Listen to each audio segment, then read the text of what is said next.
وملائكته يصلون على النبي يا أيها الذين آمنوا صلوا عليه وسلموا تسليما بالبڑی الصلاة والسلام عليك يا سيدي يا رسول الله وعلى آلك وأصحابك يا سيدي يا حبيب الله الصلاة والسلام عليك يا سيدي يا محبوب رب العالمين وعلى آلك وأصحابك يا سيدي يا محبوب رب العالمين. اللہ جل شانہ نے اپنی لارائب کتاب میں ارشاد فرمایا اذ آوى الفتية إلى الكهف فقالوا ربنا آتنا من لدنك.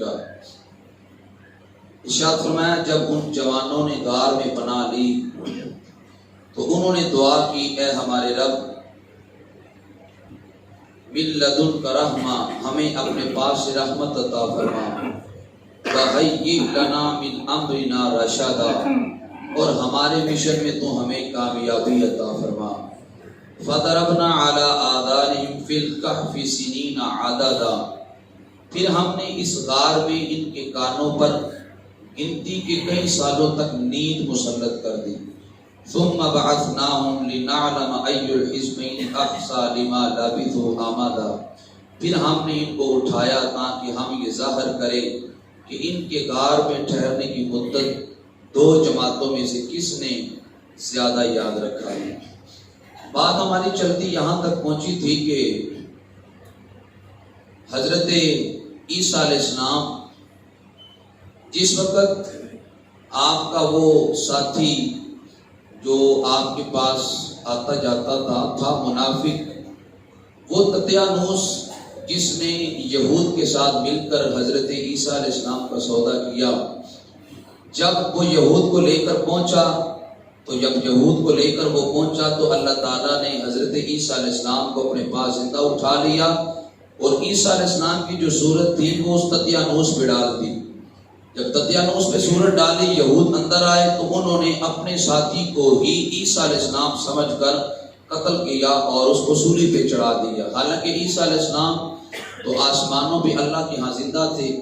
جب آپ آسمانوں پہ چلیں گے تو اس کے بعد آپ کی والدہ حضرت مریم علیہ السلام آپ رو رہی ہیں اور آپ کے جو ماننے والے تھے وہ بھی رو رہے ہیں کہ عیسیٰ علیہ السلام کے ساتھ یہ انہوں نے کیا کیا.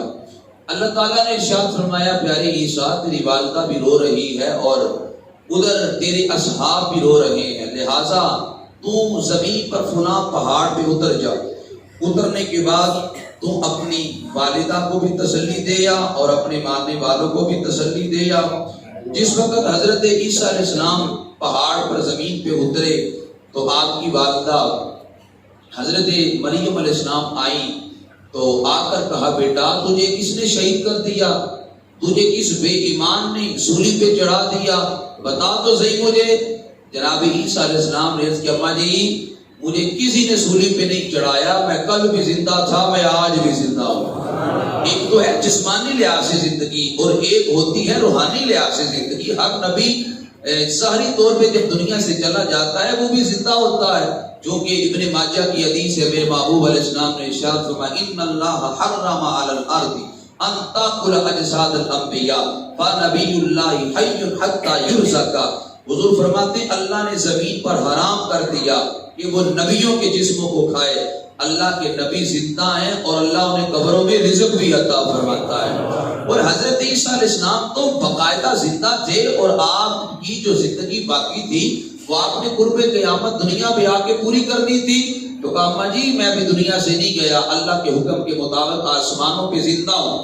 عیسیٰ علیہ السلام نے جو اپنے آپ کے ماننے والے تھے، اصحاب تھے، ان کو مختلف علاقوں میں متعین کر دیا. فرمایا تم نے فلاں علاقے میں خدمت دین کرنی ہے، خدمت خلق کرنی ہے.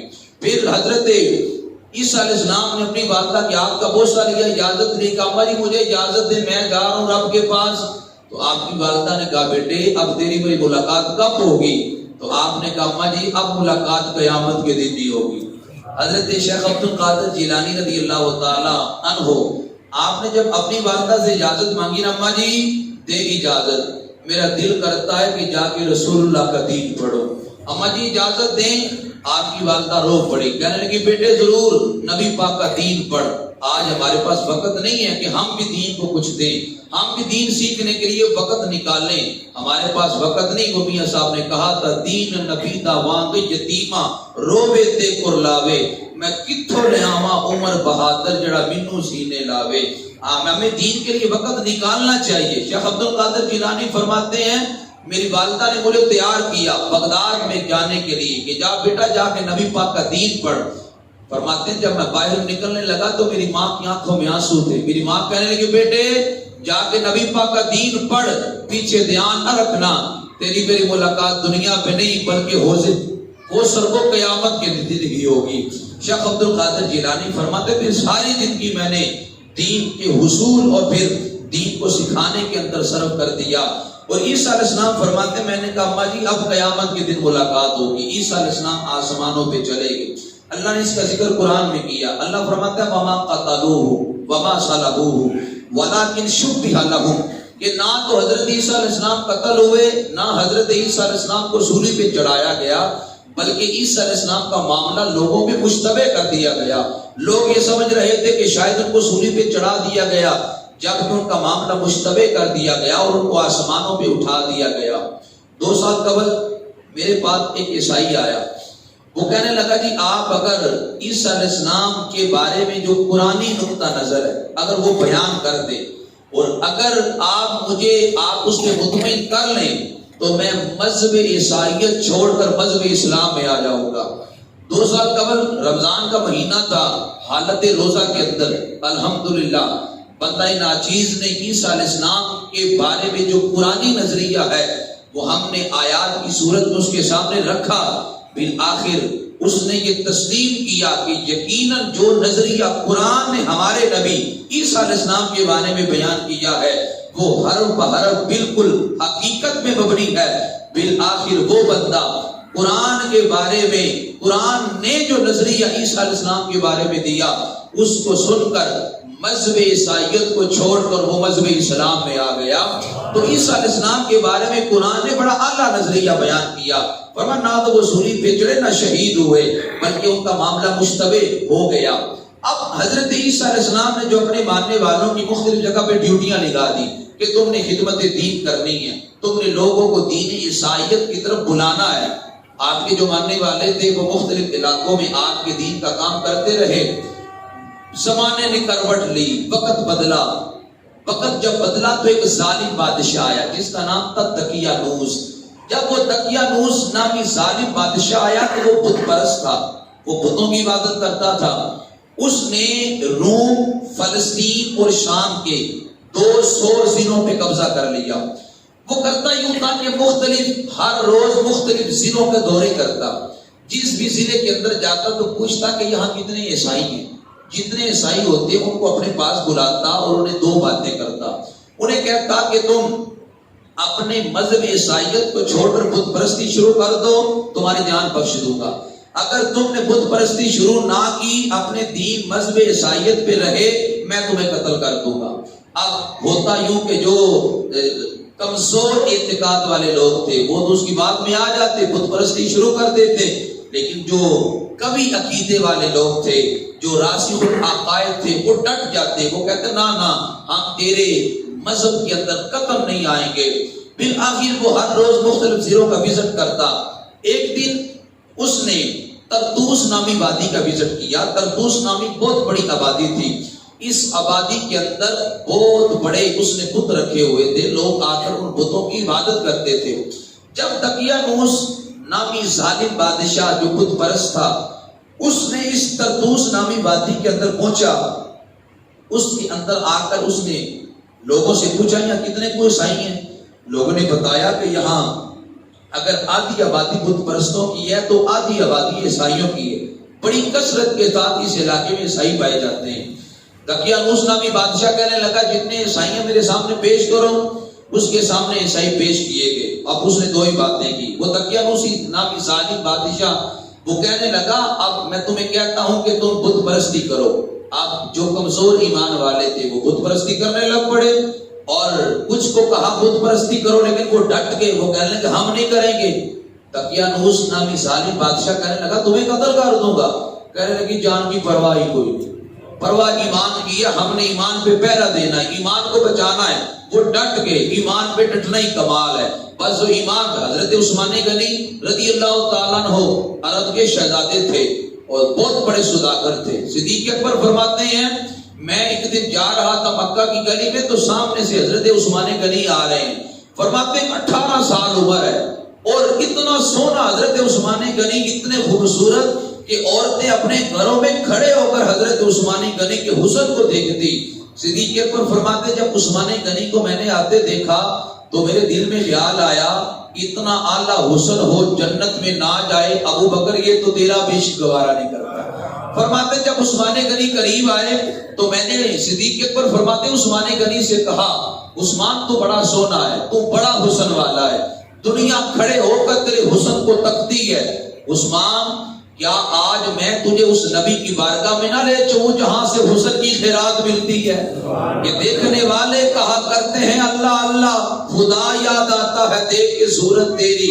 حضرت عثمان غنی کہتے ہیں میں نے جب صدیق اکبر کی زبان سے حضور کے حسن کے خطبے سنے، فرماتے دل میں شوق پیدا ہوا چہرہ بددعا کو تکنے کا۔ حضرت عثمان غنی کہتے ہیں میں نے کہا ابو بکر ضرور تیرے ساتھ جائیں گے۔ حضرت عثمان کہتا ہے جب میں نے حضور کے حسن کے غائبانہ خطبے سنے تو میں صدیق اکبر کے ساتھ حضور کی بارگاہ میں پہنچا۔ حضرت عثمان غنی فرماتے جب میں نے حضور کے بددعا کے چہرے کو دیکھا، جتنا حسن مجھے ابو بکر نے بتایا تھا وہ حسن تو کئی گنا بڑھ کے نکلا تھا۔ حضرت عثمان غنی فرماتے جب میں نے حضور کو دیکھا تو میں دل دے بیٹھا، بس لگ گئی چوٹ محبت والی، عشق نشے وچ آیا، تن من دی رہی خبر نہ کوئی، تو ایسا عشق نے تیر چلایا، کنن زلف سیاہ سجن دے تاب جلے ہن کیڑا، اینا نینا وچ نینا پا کے لٹ کھڑیا دل میرا۔ عثمان غنی فرماتے میں دل دے بیٹھا، مسلمان ہو گیا۔ فرماتے ہیں زندگی میں مجھے کسی نے او کر کے بھی نہیں بلایا تھا، مجھے کسی نے کوئی اونچی بات بھی نہیں کی تھی۔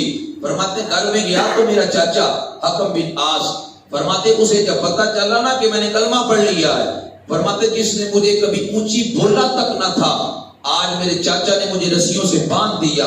اس نے کہا عثمان چھوڑوں گا تب جب تو اس دین سے پیچھے ہٹ جائے گا۔ حضرت عثمان غنی فرماتے نازوں میں پلا تھا، نخروں میں پلا تھا، فرماتے ہیں بڑی مشکلات کے ساتھ وہ دن میں نے گزارے جب میرے چاچا نے مجھے کہا کھولوں گا تب جب تو دین چھوڑے گا۔ عثمان غنی فرماتے میں نے کہا اب جان تو جا سکتی ہے، یہ دین آخری سانس تک نہیں جا سکتا، میں کبھی بھی دامن مصطفیٰ کو نہیں چھوڑ سکتا۔ عثمان غنی فرماتے میں حق پہ ڈٹا، اور یار جو حق پہ ڈٹتا ہے اللہ اسے اعلیٰ صلہ عطا فرماتا ہے۔ حضرت عمار بن یاسر رضی اللہ تعالیٰ عنہ دشمن اذیتیں دیتے ہیں، کوئلے گرم کر کر حضرت عمار بن یاسر کو کوئلوں پہ لٹاتے ہیں۔ حضرت عمار بن یاسر کا خاندان وہ خاندان ہے کہ جن کی والدہ حضرت سمیہ اسلام کی پہلی شہیدہ ہیں۔ ابو جہل نے حضرت سمیہ کے وہ نازک جگہ پر نیزہ مار کر شہید کر دیا۔ حضرت عمار بن یاسر کے والد کو حضرت یاسر کو بھی اسلام کی خاطر شہید کر دیا گیا۔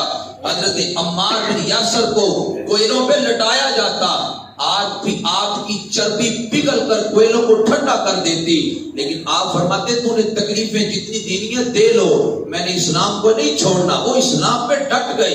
اسلام پہ ڈٹنا تو کمال ہے۔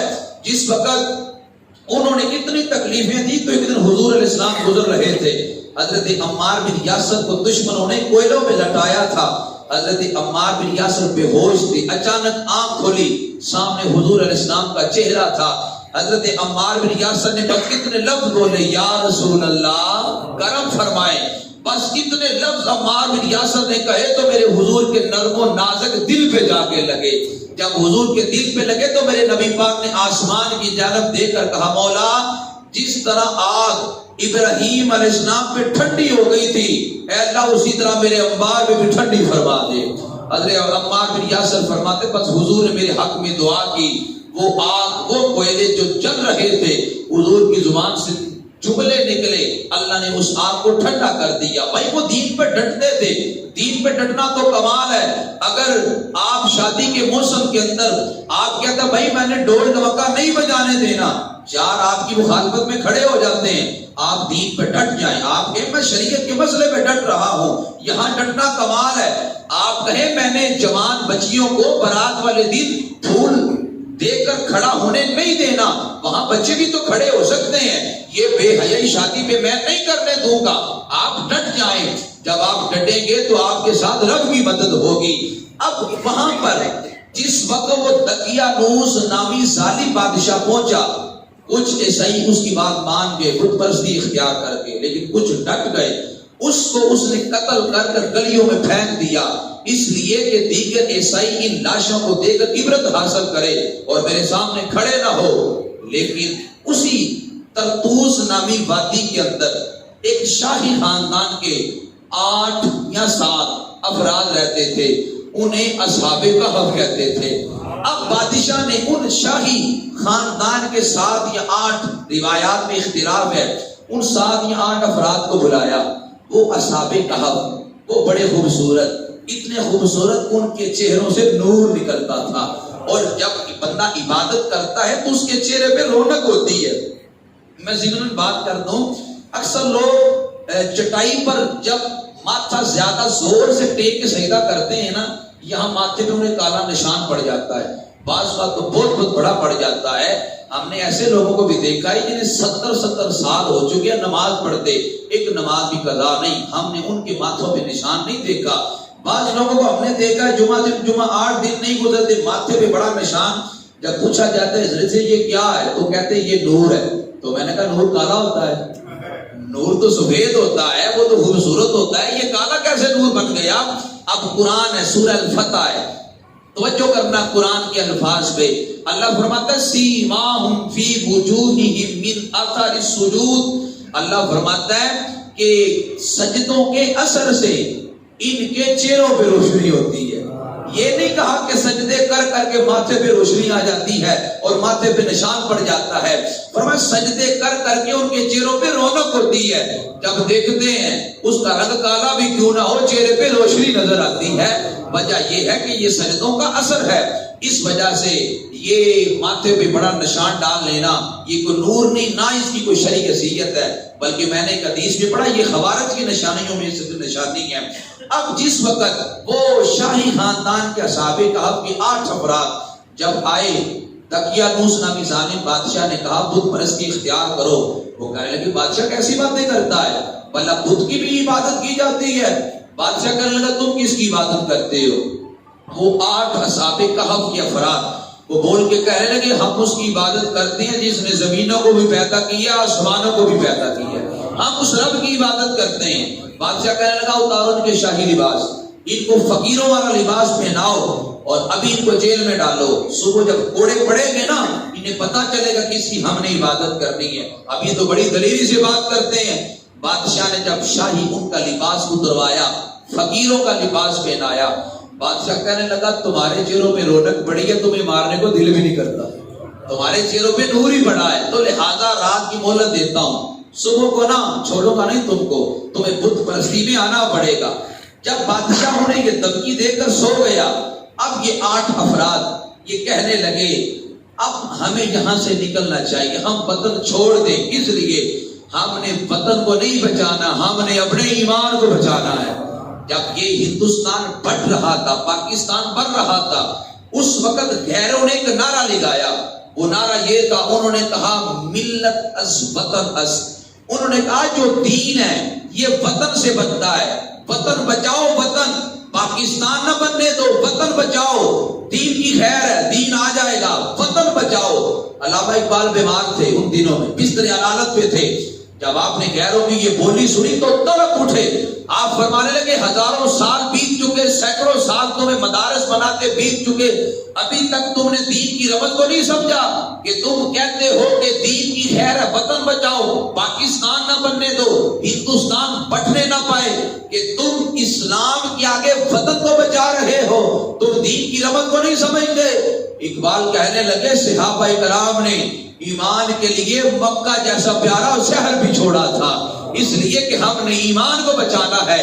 وہ ایمان کو بچانے کے لیے مدینہ المنورہ پہ چلے گئے. انہوں نے تو ایمان بچایا تھا اور تم وطن بچانے کی بات کر رہے ہو. اس لیے ایمان پہلے ہے, وطن بعد میں ہے. ایمان ہو تو وطن بھی بن جاتے ہیں, ایمان نہ ہو تو وطن کیسے. اب یہاں پر بھی اصحاب کہف کہنے لگے ایمان بچانا ضروری ہے, ہم یہاں سے چلے جاتے ہیں. یہ بادشاہ 2 دن یہاں رہے گا, 3 دن رہے گا, یہ چلا جائے گا, ہم دوبارہ یہاں پہ آ جائیں گے. اب انہوں نے آپس میں مشورہ کیا کہ یہاں ترتوس نامی وادی سے 5 کلومیٹر دور ایک پہاڑ ہے, جس پہاڑ کا نام ہے منجلوس. سارے بولیے گا کیا نام ہے جی؟ منجلوس نامی پہاڑ ہے, 5 کلومیٹر کے فاصلے پر. ہم وہاں جا کے پناہ لیتے ہیں, 2-3 دن کے بعد واپس پلٹ آئیں گے. اب وہ 8 اصحاب کہف جن کے نام عرض کرنے لگا ہوں, نام سماعت فرما لیں. بعض کہتے ہیں 7 تھے اور بعض کہتے ہیں وہ 8 تھے. اب ان کے نام یہ ہے, چونکہ یہ ان کی زبان ہے اور نام بھی انہی کی زبان کے اندر ہے. پہلے کا نام تھا جی یملیخا, دوسرے کا نام ہے مکسلمینا, تیسرے کا نام ہے مرتونس, چوتھے کا نام ہے بیتونس, 5ویں کا نام ہے سارینونس, اور اگلے 5ویں کا نام ہے زنونس, اور چھٹے کا نام ہے کشفیر, 7ویں کا نام ہے تنونس, اور جو ان کا کتا تھا اس کا نام تھا کدمیر. اب اس کے ناموں کی برکت آپ سنیں گے تو حیران ہو جائیں گے. ان اصحاب کہف کے ناموں کی برکت کتنی ہے. فرماتے ہیں جی ان ناموں میں تشہیر یہ ہے, اگر لکھ کر دروازے, گھر کے دروازے پہ لٹکا دیں تو زندگی بھر مکان جلنے سے محفوظ ہو جائے گا. آپ کا مکان زندگی میں کبھی جلے گا نہیں اگر آپ ان ناموں کو لکھ کر مکان کے ساتھ لٹکا دیں. اور اگر آپ ان ناموں کو لکھ کر اپنے مال پہ رکھ دیں تو زندگی بھر مال چوری نہیں ہو سکتا. اگر آپ اس کو مال پہ رکھ دیں, اور آپ اگر کشتی پہ بیٹھے ہیں اور ان ناموں کو کشتی میں رکھیں تو کشتی ڈوبنے نہیں پائے گی. اور کسی جگہ آگ جل رہی ہو, کپڑے میں یہ نام لکھ کر یا رکھ کر آگ میں پھینکیں گے تو آگ ہی بجھ جائے گی. اور اسی طرح بچے کے گلے میں یہ نام تعویذ بنا کر ڈالیں گے تو وہ رونے اور دیگر بیماریوں سے محفوظ رہ جائے گا. آپ ان ناموں کو لکھ کر جیب میں جو قیدی ہے اس کے بازو پہ باندھیں گے, اللہ اسے باعزت رہائی عطا فرمائے گا. تو اس وجہ سے ان ناموں کی اتنی برکات ہیں. اب یہ اصحاب کہف جو 8 کے قریب تھے, یہ اپنا ایمان بچا کے اس وادی سے نکل رہے تھے, جا رہے تھے تو رستے میں انہیں پیاس لگ گئی. جب پیاس لگی تو ان میں سے جو ایک تھا نا یملیخا, وہ کہنے لگا تم ٹھہرو میں ابھی پانی تلاش کرتا ہوں. گرمی کا موسم تھا, اس نے دائیں بائیں دیکھا کوئی پانی نہ ملا. ایک سامنے چرواہا اس نے دیکھا, وہ چرواہا بکریاں لے کے جا رہا تھا. وہ یملیخا اصحاب کہف میں سے جو تھا وہ اس کے پاس گیا, چرواہے اس کے پاس. اس چرواہے کا نام ناموس تھا. اسے جا کے کہنے لگا کہ تو ہمیں کچھ دودھ دے, ہمیں پیاس لگی, ہم کچھ دودھ پینا چاہتے ہیں. وہ کہنے لگا جی ساری بکریاں آپ کی ہیں, آپ دودھ نیچے بیٹھ کر دھو کر پی لیں جتنا آپ کو ضرورت ہے. اب یملیخا کہتے ہیں میں بکریوں کے نیچے بیٹھا, میں نے جتنا دودھ ضرورت تھی دھویا, ہم سب نے پیا. فرماتے ہیں جب ہم سب نے دودھ پیا نا تو وہ جو چرواہا تھا نا وہ ہم میں سے ہر ایک کو بغور دیکھتا جا رہا تھا. فرماتے ہیں جب ہم نے دودھ پی لیا نا, وہ چرواہا ہم سے مخاطب ہو کے کہنے لگا ایک بات پوچھو اگر آپ ناراض نہ ہو. وہ کہنے لگے جی پوچھئے. چرواہا کہتا ہے آپ کدھر سے آئے ہیں, کدھر جا رہے ہیں. انہوں نے ساری بات بتا دی. ہم اپنا ایمان بچا کے ظالم بادشاہ سے نکلے ہیں اور ہم اس غار میں پناہ لیں گے, کچھ دنوں کے بعد ہم واپس اپنے علاقے میں آ جائیں گے. وہ جو چرواہا تھا وہ کہنے لگا ہے کہ تمہارے چہروں کی رونق بتاتی ہے کہ تم اللہ کے بڑے محبوب بندے ہو. تمہاری چہروں کی رونق بتاتی ہے. ایک عرض کروں تو قبول کرو گے. خدمت کی تھی نا ان کی, تمنا درد دل کی ہے تو کر خدمت فقیروں کی, یہ گوہر نہیں ملتا بادشاہوں کے خزینوں سے. خدمت جب کی وہ اصحاب کہف کہنے لگے بتا کیا تیری عرض ہے. وہ کہنے لگا اتنے سونے چیڑے ہیں, مجھے بھی ساتھ رکھ لو, مجھے بھی ساتھ رکھ لو, میں بھی تمہارے ساتھ دین سیکھوں گا, مجھے بھی آپ کی صحبت مل جائے گی, مجھے بھی ساتھ رکھ لیں. یعنی صحبت کا بڑا کمال ہے. صحبت اللہ والوں کی, نیک بندوں کی صحبت بڑا کمال رکھتی ہے. اللہ اکبر. مالک بن دینار تھے نا, آپ ایک جگہ سے گزر رہے تھے تو کچھ لوگوں کو دیکھا کہ وہ آگ کی عبادت کر رہے. مالک بن دینار بڑے حیران ہوئے. مالک بن دینار ان آگ کی عبادت کرنے والوں کو فرمانے لگے کہ یار کتنے سال ہو گئے آگ کی عبادت کرتے. کہتا جی 70 سال. فرمایا مجھے 70 سال رب کی عبادت کرتے ہو گئی. میں نے ایک دن بھی آپ کی عبادت نہیں کی۔ فرمایا ہم دونوں ہاتھ آگ میں داخل کرتے ہیں، جس کا ہاتھ جل گیا وہ جھوٹا، جس کا بچ گیا وہ سچا۔ وہ کہنے لگا جی بالکل ٹھیک ہے۔ مالک بن دینار فرمانے لگے ہونا تو یوں چاہیے، میں نے ایک دن بھی اس کی عبادت نہیں کی، مجھے جلا دے، اور تو نے 70 سال کی تجھے نہ جلائے۔ وہ کہتا جی بالکل ٹھیک ہے، مجھے منظور ہے، ہم ہاتھ آگ میں داخل کرتے ہیں، شرط میری ایک ہے۔ مالک بن دینار فرمانے لگے وہ کیا ہے؟ کہتا جی دونوں ہاتھ اکٹھے ملا کے اندر داخل کریں گے، دیکھتے ہیں کس کا جلتا ہے کس کا بچتا ہے۔ مالک بن دینار فرمانے لگے بالکل ٹھیک ہے۔ مالک بن دینار نے اس ملحد کا ہاتھ پکڑا، آگ میں داخل کر دیا، کچھ دیر کے بعد نکالا تو نہ مالک بن دینار کا ہاتھ چلا نہ اس ملحد کا ہاتھ چلا۔ مالک بن دینار کو وہ کہنے لگا دیکھا نا میں بھی حق پہ ہوں، آپ بھی حق پہ ہوں گے، اس وجہ سے میرا تو ہاتھ نہیں چلا۔ وہ بڑا خوش ہوا۔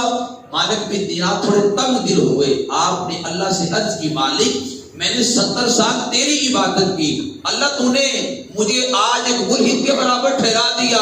رب نے کہا اے مالک ہم نے اس کے ہاتھ کو اس لیے بچایا تھا کہ اس کے ہاتھ کو تیرے ہاتھ سے نسبت ہو گئی تھی، بس اس کا ہاتھ تیرے ہاتھ سے ملا تھا، ہم نے اس وجہ سے بچایا ہے۔ اگر وہ اکیلا ہاتھ آگ میں داخل کرے گا تو وہ بالکل جھلس جائے گا، وہ چھن جائے گا، یہ تو تیرے ہاتھ کی برکت ہے۔ اب جب اس نے پھر اکیلے ہاتھ داخل کرنا چاہا، اس کا ہاتھ جلنے لگا، اس نے ہاتھ نکالا تو مالک بن دینار کے ہاتھ پہ کلمہ پڑھ کے مسلمان ہو گیا۔ ساری زندگی پھر آپ کی صحبت میں رہا۔ تو یہ اللہ والوں کی صحبت، نیک بندوں کی صحبت، یہ بڑا فائدہ دیتی ہے۔ مولانا روم نے اسی وجہ سے کہا تھا یک زمانہ صحبت باولیا بہرت بہتر از 100 سالہ تاد بیریا، کہ کسی نیک اللہ والے کی صحبت میں ایک گھڑی بیٹھنا 100 سال کی بے ریا عبادت سے افضل ہے۔ تو یہ بے ریا 100 سال بندہ عبادت کرتا رہے ایک طرف، اور کسی کامل کی صحبت میں چند لمحے بیٹھ جائے تو ایک طرف۔ ان نیکوں کی صحبت میں ان کے پاس بیٹھنے سے رب بھی راضی ہوتا ہے، رب کا رسول بھی راضی ہوتا ہے۔ اب یہ اصحاب کہف وہاں سے چلے، جب چلے تو اس چرواہے نے بھی کہا مجھے بھی ساتھ رکھ لو، میں بھی تمہاری صحبت میں رہوں گا، اور جو تم دین سیکھو گے میں بھی تمہارے ساتھ دین سیکھوں گا، مجھے ساتھ رکھ لے۔ اصحاب کہف نے اس چرواہے کو لیا۔ بعد کے کیا حالات پیش آئے انشاءاللہ وہ ہم کل پیش کریں گے، کہ بعد کے اندر پھر کیسے وہ چرواہا ان کے ساتھ گیا، اور بعد کے اندر جو کتا وہ کہاں سے آیا، وہ کیسے ساتھ ہو لیا، اس کی ساری تفصیل انشاءاللہ کل ہم عرض کریں گے۔ اللہ تعالی ہمیں قرآن و سنت کی تعلیمات پر دل و جان سے عمل کی توفیق عطا فرمائے۔ وما علیہ الا البلاغ۔